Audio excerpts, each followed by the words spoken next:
Welcome to our 10-minute table talk, everyone. I am Pastor Holman. Thank you very much for joining us here on this set today. I want to draw your attention to the book of 1 Samuel, chapter number 16, a very familiar passage for any of us who've been in the church for any length of time. I'm sure that you've heard this preached and or taught in some different capacity. But in 1 Samuel, chapter number 16, let me provide a little bit of context before you. We have Samuel, who is the prophet called by God, who has now been instituted by God to go and anoint the next king of Israel. Saul has utterly failed and has not carried out the commandments of the Lord. And by all effective measures, God is done with Saul. And so God talks to Samuel and says, Samuel, I need you to go and anoint the next king of Israel. I need you to go and place my blessings upon the one that I choose to be the next king of Israel. And so here it is, Samuel is now going out as beckoned to the Lord to anoint the next king of Israel. As we come into chapter number 16, he knocks on the door of a man named Jesse.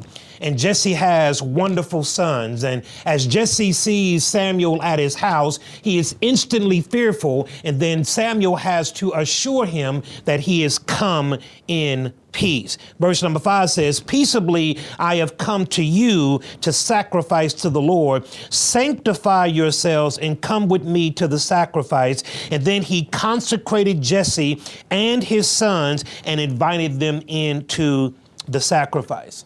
And so here it is now, Samuel is inside of Jesse's home, and now Jesse is breathing a sigh of relief because he knows that Samuel is not coming in violence, but rather coming in peace, not coming with the judgment of God, but rather coming with the blessings of God. And so they're now inside of Jesse's house, and Jesse knows what is going on.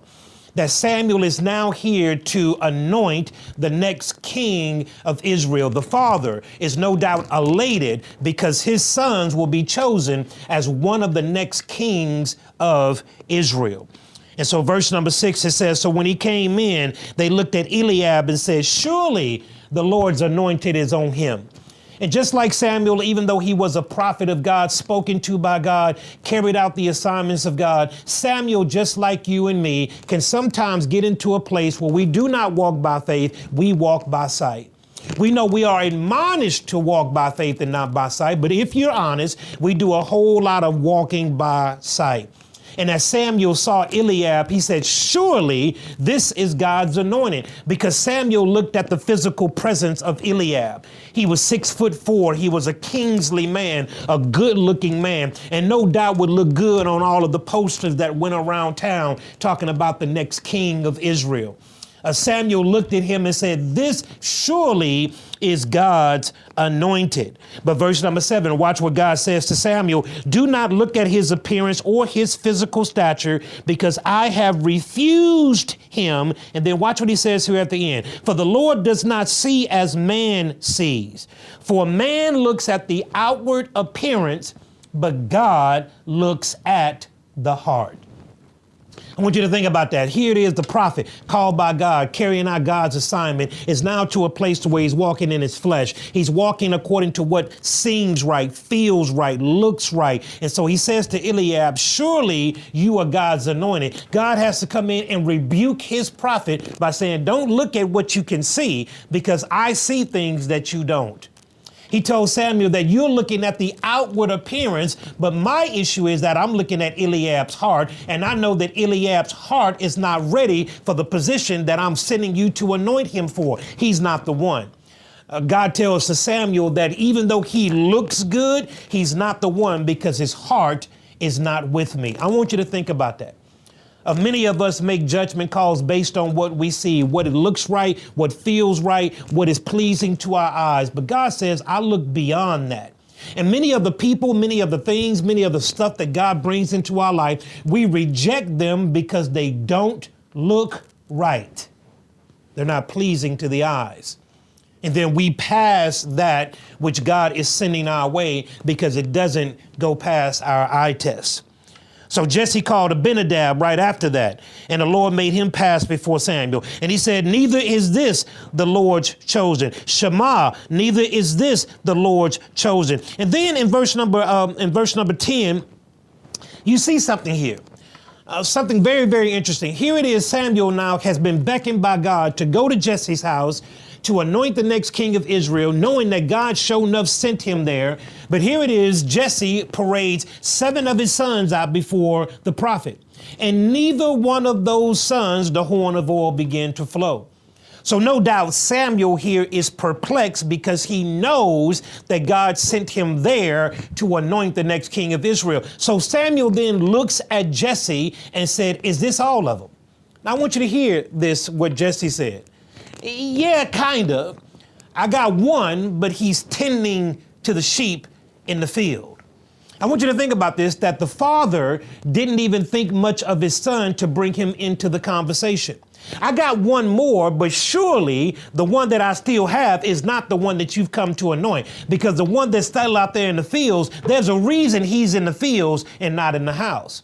But then Samuel says to Jesse, go and call him, for we will not eat, we will not sup until the young lad is brought into the house. Now watch this. As David walks into the house, the horn of oil begins to flow.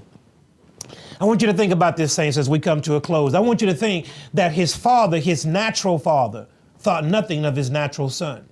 And there are often times in which God sees things in you that other people do not.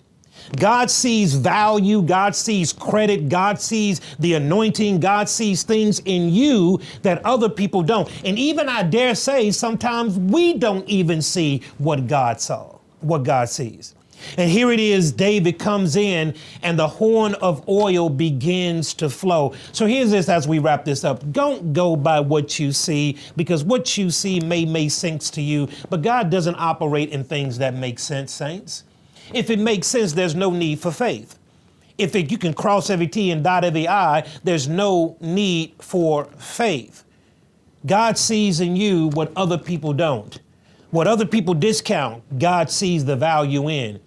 And here it is, David is now anointed, hear this, in the presence of his father, who did not see him valuable enough to even bring him into the house in the first place, and in the middle and in the midst of his 7 brothers who also looked down on him. God anointed David in the presence of them all because neither one of them saw the value in David, but God did. And so you got to learn how to trust what God says and not what people say. Pat yourself on the back, give yourself a high five, encourage yourself in the Lord, because oftentimes you're going to find that everybody around you are not going to give you your kudos. But God sees something in us that oftentimes other people do not. Trust God in this season of your life. Trust God in what he is calling for you to do, and to take those monumental steps of faith and trust him with how he has planned your life.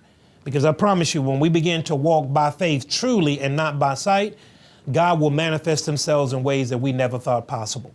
Everybody, until we see you next week, God bless you. Have a wonderful week, a wonderful holiday, and to God be the glory until we see you next week. God bless you.